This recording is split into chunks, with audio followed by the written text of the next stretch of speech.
We are headed to Texas to talk to Noah. Pronouns he, him. Noah, go on. What would you like to chat about? Hey, thanks for taking my call. I'm a pretty new atheist. Paul's channel is actually a big part of me going from just being skeptical, really skeptical and trying to figure out, the Christian faith, if I believed the Christian faith I was holding, to actually adopting the atheist label. So thank you so much for that. You're very welcome. So for me, kind of, when I'm having conversations with people about this in the future, the critical question to me that I want to focus on is if the Gospels record history accurately. If they don't, then there's really nothing for me to believe Christianity. But if someone can convince me that the Gospels are real, are real history, then obviously I'd go right back to being a Christian. You're not going to find that here for sure. In coming out as an atheist. Say that again. I was just making a joke. I was saying you definitely won't find that here. Neither Paul nor I are going to speak.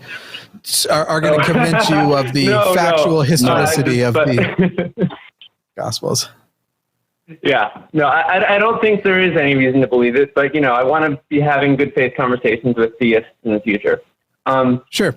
So my plan in coming out is to kind of is to ask certain people in my life why they believe that the Gospels contain accurate history. Specifically for immediate family, my uncle who's in a prison ministry, and then my former preacher. My question is basically, what arguments do you think that they're likely to give me? Do you have any advice on countering them? What are the best reasons to cast doubt for them that I can ask them in response? Once I've kind of talked to them about why they do believe. And then in a broader sense, do you think this is a reasonable plan for coming out as an atheist in general, or is this a bad idea? I have two thoughts on that second question and a million on the first part. Yeah. I have a whole channel about that. So yeah, if you're watching, that's great. The coming out thing, I guess I have a question back to you though. Are you currently dependent on anyone that you're coming out to, or are you an independent adult who, doesn't rely on anyone financially or? Thankfully, not only am I independent, I live in Texas and I live in Delaware. So. Okay. So good. So I give different advice to people who still live with their family or are dependent on them financially, because that's a slightly different question. So if there's no big ramifications to your life in terms of coming out, then this is a fine strategy if that's the way you want to go. Because I like to actually encourage people to pick some minor doctrines as their first dipping the toe in the water. So if you want to talk about why the Gospels are reliable, that's kind of jumping in, but that's fine. Some of the things they're going to say, they're going to quote you things from like J. Warner Wallace or Lee Strobel, those types. They're going to say things like, first of all, they're going to say these are eyewitness accounts. And generally, that's, in my view, just silly for lots of different reasons. Before we pop on, do you mind if I jump in on the second question again too, and then let you take back over on the first question? So to the second question on whether or not it's a good coming out strategy, I will tell you that a coming out strategy that includes starting a challenge to their faith actually sounds like a bad idea to me. I usually recommend to people, like, let people be used to the idea that you're an atheist before you start fulfilling the stereotype of you're going to attack their religion and attack their faith and stuff. I wouldn't do them together, and I might even separate them by months. The good news is they may come to you with those things, but I would even say in this introduction thing, if they try to challenge it there, I would even there say like, hey, for the moment, I just want to get this out. I want you to know where I am. This is how I live. This is what I believe now. This is what has changed. And I personally wouldn't have an argument about doctrine and historicity and all of that stuff right off the bat, because all that is going to happen is, like kind of Paul mentions he has a channel, but what that actually means is Paul has thousands of hours of his own research and work on the internet of just the things they might say. And I don't think Paul would even say that he's sure every challenge that they could come up with is there. Because sometimes, like, I can screen a call and see in the text, like, Lisa from Idaho is sure God exists because her life changed. And I think in my head, I know where she's going to go with it. And then it goes somewhere completely different. So if you come out of the gate hot, I'm an atheist. And why do you even believe this? You don't know which challenges they have ready. And the bar for them to feel, well, just real quick, the bar for them to feel ready to dismiss you is extremely low. Like I remember talking to an old roommate's father who dismissed me after we were talking for like 30, 45 minutes. And then he was ready to shut down because at one point I stuttered during an answer and I sounded a little uncertain. And that's when he was like, so see, you don't even, what are you talking about? And he like mocked the stutter I did and stuff. Yeah, it was now hopefully the people you're coming out to aren't going to be as douchey, but I would actually go so far as to say like minimum of like a 3-month period of after coming out as atheist, and unless there is some core imperative thing you need to get out and off your chest, or there's somebody you're worried about the abuse that they are taking because of it. Other than those things, maybe some I haven't thought of, I would give yourself 90 days of everyone knowing you're an atheist before you bring your atheism to anybody. The good news is most of them won't be able to wait, but even if they can't wait on your initial conversation, I would not jump on that. I would, it'll be hard, but you'll also come off as the more powerful and intelligent person by saying, let's do this later. So that's what I had to say about that. Yeah. And actually that's advice I wish I had. That's completely, yeah. My family came hot at me with all their objections and I came too hot back. So yeah, that's great advice. Mm-hmm. Yeah. Right. So if I can clarify a bit, coming in hot is actually kind of the opposite of what I'm trying to go for. Cool.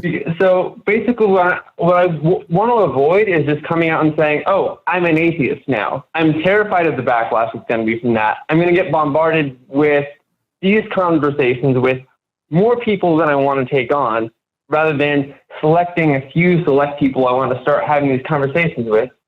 The idea behind the approach that I suggested was that I come from a pretty a faith background that's honestly more intellectual. Like, oh, we've looked at the evidence and we can know that Jesus is God from the evidence. There's some faith is required, but the evidence is solid. That kind of thing. And so what I want to do, rather than just saying, oh, I'm an atheist now, my thought was that I could kind of show them that there's reasons to be and get them used to the idea so that when I come out and say, I don't believe anymore, I'm not going to use the atheist word for a long time, but when I come out and say, I don't believe anymore, that they'll say, that they'll understand and not jump on me. And then when other people do jump on me, I can say, I've had these conversations with these people and that kind of thing. That's exactly the advice I generally try to give to people, is that they pick some very like some non-essential doctrine, like the Gospels are one of the core ones. If you just want to figure out how people are going to respond, you pick something like, do you think everyone's conscious in hell forever? Like, you pick one of the really side things and just see if they warm up to it, which is, I think, what you're trying to say is that, and if you're going to go that route, you should really just ask questions. As you said, it's like, how do we know that these are eyewitness reports? If you want to just have a conversation and don't give them any new data, just see how much they've researched and how much they know. And then you can maybe prompt with the follow-up questions is, well, isn't it weird that like we don't have any manuscripts in the first couple centuries that have the guys' names on them? Like, don't you think that's weird? Like, maybe instead of, as you say, instead of fighting back on them, just maybe seeding them in question form some of the reasons to doubt or some of the reasons why we shouldn't be so confident as they say. Yeah, and you were kind of mentioning that you come from this more like these people who try to make more intellectual arguments and they try to argue in a certain way. And people who do that usually hate the people who do it back to them. So even though it might seem like a tactic that's going to work back in return, I wouldn't expect it to. And if anything, then it kind of becomes more of a pageant and competition of who can do that performance better than who is actually making the better point. So I think Paul's thing about asking questions, being generally familiar with how to be skeptical, and in a way, I feel like the most successful conversations I ever had were times where I was not even meaning to, but secretly teaching people skepticism, teaching people how to ask the question beyond the place they had stopped asking questions before.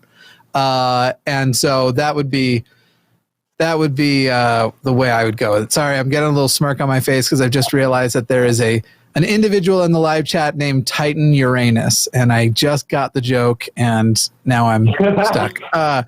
Anyway, but it is pronounced Uranus anyway. I'm pretty sure that's how Neil deGrasse Tyson does it. But yeah, it's good to hear that you weren't planning on coming in hot. That was the initial impression I got. And I'm still glad that I made that mistake because there are definitely going to be people in the audience who did need to hear that same advice of like, don't go in hot. So either way, very useful. Is there any other challenge or problem you're worried about? Honestly, I've got a lot to think about. So I think for now I'm good, but I really appreciate it. I'm really nervous still, but you know, I think my initial response to like questioning little bits of doctrine is kind of along the lines of like I guess the response I expect for a lot of things is, well, the Bible says so. So actually, honestly, maybe a better way is to ask about some contradictions. That's the thing I've done some studying on. I've been reading like Jesus. You could, I would say, even as an atheist, I don't think contradictions are a great argument. They wouldn't work for me even now because I totally see ways to harmonize those things. Like even some of them, yeah. That's actually one of the look at Star Wars movies or Marvel comics. It's like you can, if you want to come up with a way to make two contradictory facts work out, like if that's where you're committed to believing that it's going to work, then like I don't think any of the contradictions are so solid that if you're entrenched that you're not going to just buy one of the harmonizations they're called generally. Your mileage may vary, but it's even as an atheist, I'm not that convinced by the contradiction arguments. So yeah, I think what's happening is, and I don't mean this in a condescending way. It's just the best phrase for it. You're a baby atheist who wants to be pro level already. Yeah, and it's like you want to go out there and you want to do the like, well, then they say, you know, but in Romans it says such and such, and you've got the verse that comes back at it, and you want to be like Dillahunty or Aaron Ra, and you're like just like every single thing. And I'm not saying you won't ever be there, but you're probably at least decades away from there. I'm certainly not even there, and that's not the way in which I engage. The way in which I engage is usually much more in Mormonism. Maybe there's a little bit because I have such familiarity with that specific one, but a lot of times it's going to be much more backed off and more asking the questions, more the street epistemology sort of thing. And as a baby atheist, I definitely recommend that you check out street epistemology because I feel like I think it blows new to non-belief people's mind. I would also recommend not doing your practice on people that you care about having a long-term relationship with.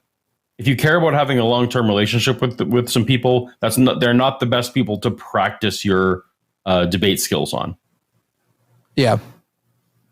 It's a good point. I definitely damaged some relationships that I've since been able to heal, but I've damaged some just because I was practicing debating. I also would say I did the same. I damaged some. However, the people whom I did the most damage with, those people suck independent of all of that. So I'm not trying to repair them at all. So, yeah. Gotcha. All right, Noah. Yeah, you guys give me a lot to think about. Thank you so much. Yeah, definitely. All right. Really appreciate the call.